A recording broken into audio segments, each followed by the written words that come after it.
Chair शिक्षण या आपल्या यूट्यूब चॅनलमध्ये आपणा सर्वांचं पुनश्च एकदा सहर्ष स्वागत. राज्य सरकारी कर्मचारी, अधिकारी, त्याचबरोबर निमसरकारी कर्मचारी, राज्यातील शिक्षक, शिक्षकेतर कर्मचाऱ्यांच्या पेन्शन संदर्भात आताच्या घडीची मोठी आनंदाची बातमी समोर आलेली आहे.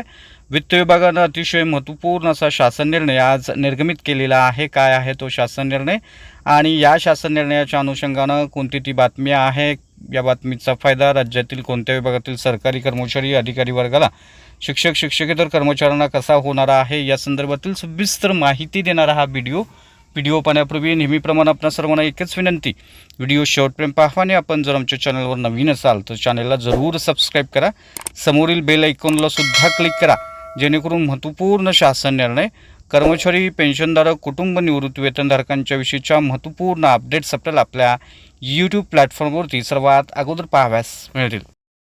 जसं की आपण स्क्रीनवर पाहताय, अखेर राष्ट्रीय सुधारित निवृत्ती वेतन योजनेमध्ये विकल्पाला मुदतवाढ देण्यासंदर्भातला महाराष्ट्र शासनाच्या वित्त विभागाचा हा महत्त्वाचा निर्णय आज आपण स्क्रीनवर पाहताय, आज निर्गमित झालेला आहे.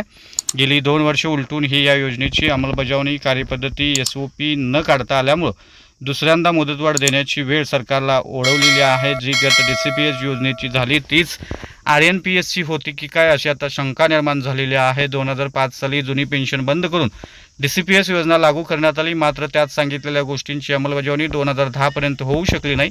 त्यात नगरपालिका, महानगरपालिका, आश्रमशाळा असे कित्येक डिपार्टमेंट तर असे आहेत की अजूनही तिथं DCPSची अंमलबजावणी सरकारला करता आलेली नाही. शेवटी टप्प्याटप्प्यानं 2014 साली शासकीय कर्मचाऱ्यांना व 2019ला शिक्षकांना DCPS बंद करून ती केंद्राच्या NPSमध्ये वर्ग करण्यात आली. मात्र तोवर राज्यभर गोंधळ, हिशोबाचा मेळ नाही, शासन अंशदान, व्याज वेळेवर जमा नाही, अशा स्थितीत ही योजना होती. आता RNPS GPSमध्ये कथित 50% पेन्शनचं आश्वासन देऊन ती आणली तर गेलेली आहे. मात्र NPS कपात सुरू ठेवून ही RNPS योजना म्हणजेच राष्ट्रीय सुधारित निवृत्ती वेतन योजना कशी राबवायची, हा सगळ्यात मोठा सवाल व पेच प्रसंग यांच्या पुढे आहे. आता याची कारणं नेमकी काय आहेत, त्याचाही सविस्तर आढावा आपण या व्हिडिओच्या माध्यमातून घेणार आहोत.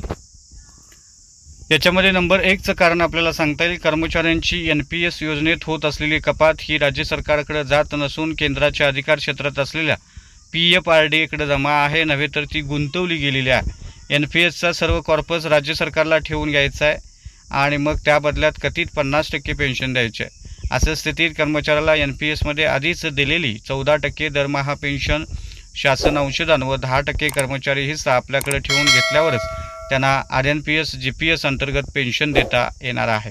अशी ही कर्मचाऱ्याची सर्व NPS कॉर्पस रक्कम राज्य सरकारला द्यायला PFRDAकडे तरतूद नाही, त्यामुळे ते देणार नाहीत, देऊ शकत नाहीत, कारण त्या रकमेवर कर्मचाऱ्याचा अधिकार आहे असा NPSचा नियम आहे.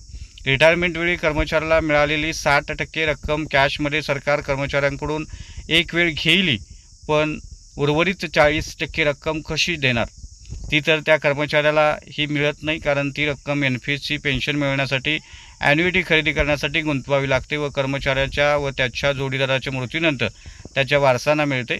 असा एकंदरीत पेचप्रसंग असल्यानं या योजनेच्या अंमलबजावणीस विलंब होत आहे, असं आता या राज्य सरकारी कर्मचाऱ्यांचं ठाम मत आहे. जी गत गेल्या दशकात DCPSची झाली तशीच आता RNPSची होणार आहे, किंबहुना होत आहे. कारण आज अनेक सेवानिवृत्त कर्मचारी जे स्वतःची अंशदान रक्कम देऊन RNPS GPS अंतर्गत पेन्शन घेऊ इच्छित होते, त्यांना 2 वर्षात RNPS GPSमधून कोणतीही पेन्शन मिळू शकलेली नाही. परिणामी त्या सेवानिवृत्त कर्मचाऱ्याची अवस्था आता अतिशय दयनीय झालेली आहे. असो, अजून किती वेळ वित्त विभाग घेतं व या योजनेची अंमलबजावणी करतं हे पाहूया. तोपर्यंत कुणीही विकल्प देण्याची घाई करू नका. खरं तर शासनानं RNPS GPSच्या भानगडीत न पडता जुनी पेन्शन योजना लागू करून कर्मचाऱ्यांची पेन्शनच्या कटकटीतून सुटका करून त्यांना न्याय द्यावा ही अपेक्षा आहे, असं मत राज्य सोशल मीडिया प्रमुख, महाराष्ट्र राज्य जुनी पेन्शन संघटनेचे सचिव विनायक चोते यांनी केलेले आहे. त्यामुळे निश्चितच या संदर्भात वित्त विभागानं निर्गमित केलेला हा महत्त्वपूर्ण शासन निर्णय होता असं आपल्याला म्हणता येईल. तर हा होता अतिशय महत्त्वपूर्ण व्हिडिओ, महत्त्वपूर्ण बातमी. अशाच महत्त्वपूर्ण बातम्यांसाठी, रोजच्या महत्त्वपूर्ण शासन निर्णयासाठी चॅनलला सबस्क्राईब करा, व्हिडिओला लाईक करा, शेअर करा. धन्यवाद.